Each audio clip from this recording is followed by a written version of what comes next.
Всем добрейшего времени суток, дорогие друзья! Приветствую вас в моей скромной таверне любителей компьютерного железа. Думаю, многие уже знают, что на рынке процессоров сейчас творится примерно то же самое, что и на рынке видеокарт. Новые камни от AMD подъедут еще не скоро, а новая линейка от Intel оказалась весьма недешевой.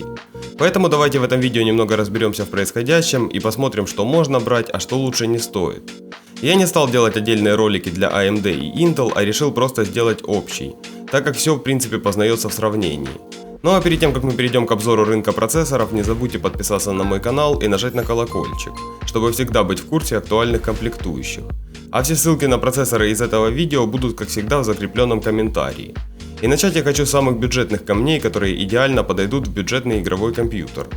В этом сегменте, как ни странно, выигрывает Intel со своим 9100F. Это весьма неплохой четырехъядерный камень, которого вполне хватает для онлайн-игр, и он спокойно сможет дать вам поиграть даже в самые крупные проекты. Правда, настройки уже придется чутка скинуть, но для бюджетной сборки это до сих пор очень неплохой проц. Но все бы было хорошо, если бы Intel не поменяли сокет. А теперь получается, что это по факту уже мертвая платформа, которая хоть и имеет апгрейд на довольно неплохие камни, но тратиться на Z390 чипсет смысла почти нету, так как цена на 10-е поколение уже устаканивается и лучше присмотреться к ним. Также бюджетную сборку можно собрать на не самом удачном процессоре Ryzen 5 1400. Это тоже четырехъядерник с 8 мегабайтами L3 кэша, но уже на платформе AMD. Цена на такой камень сейчас стала практически смешной, а в небольшом разгоне он показывает вполне неплохой результат в игровых задачах. Хотя целесообразно докинуть немного денег и взять нормальный Ryzen, но если бюджета совсем впритык, то это хороший камень на до сих пор живой платформе AM4. И если вы поставите его в B450 материнку, то спокойно в будущем сможете заапгрейдиться на какой-нибудь старший Ryzen. Да и разогнать этот процессор можно и получить небольшую прибавку. В общем, это неплохой аналог третьим Ryzen, который хоть и не был самым удачным камнем, но в то же время снижение цены сделало его неплохим приобретением. А следующие процессоры уже можно приписать к среднему сегменту, так как они легко сейчас справляются абсолютно со всеми играми. И казалось бы, самым дешевым вариантом тут будет Ryzen 5 1600, но нет. Цена на 1600 Ryzen и 2600 практически сравнялась, поэтому разумным приобретением будет именно шестиядерный 2600.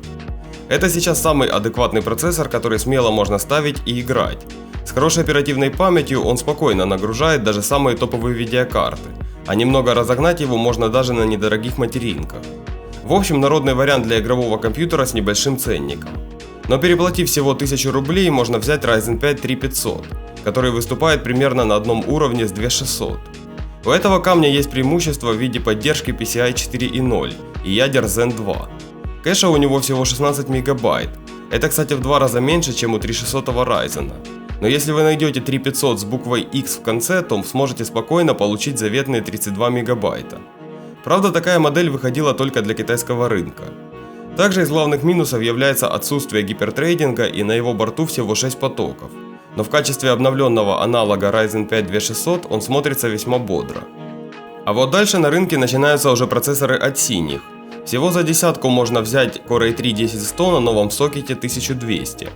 Этот камень имеет на своем борту всего 4 ядра и 8 потоков, но из-за хорошей производительности на ядро выступает на одном уровне с 2600 Ryzen.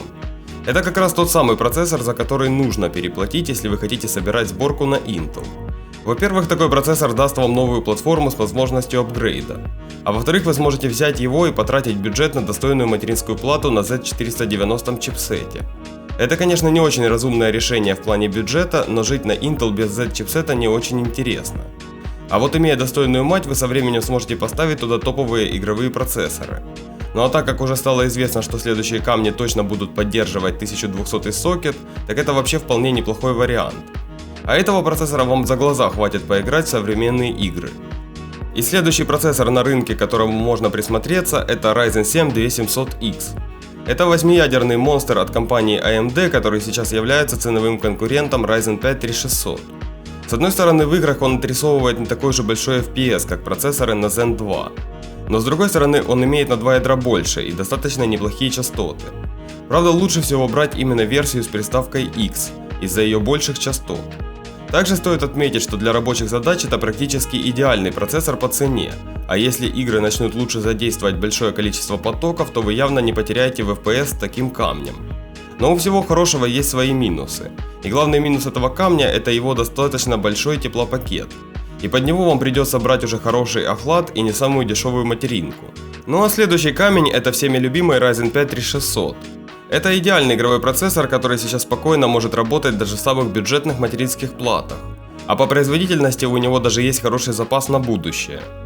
Также у этого камня есть версия с приставкой X, которая имеет большие частоты. Но цена на нее что-то совсем неадекватная, поэтому лучше присмотреться именно к обычной версии. Кстати, также этот камень получил обновленную версию XT, но в продаже их до сих пор у нас нету. Да и какого-то прироста от версии XT не будет. Это просто слегка доработанная версия самой архитектуры, и заострять на ней внимание особо не стоит. А следующим неплохим приобретением будет i5-10400F. Это тоже процессор под новую платформу Intel, и в целом он спокойно конкурирует с Ryzen 5 3600. И если вы не хотите заниматься разгонами на Z-чипсете, то спокойно можете поставить его в какую-то B-материнку и получить очень достойный результат. И дальше на рынке начинается уже целая борьба. Intel нам предлагает неплохой камень i5-10600K, который можно назвать идеальным процессором для игр. А AMD нам предлагает Ryzen 7 3700X примерно за те же деньги. Разница тут только в том, что у Ryzen на 2 ядра больше. Так что если вы помимо игр занимаетесь каким-то монтажом или работой с 3D-графикой, то однозначно стоит брать Ryzen. А если вам компьютер нужен только для игр, то идеальным вариантом будет взять 10600K с материнкой на Z-чипсете. Обычную версию 10600 без индекса K я не советую вам покупать, так как уже давно стало известно, что все камни ниже 10600K не получили обновленную архитектуру, а в целом являются тем же 9-м поколением, просто с гипертрейдингом. Ну и последним игровым процессором можно отметить Core i7-10700K.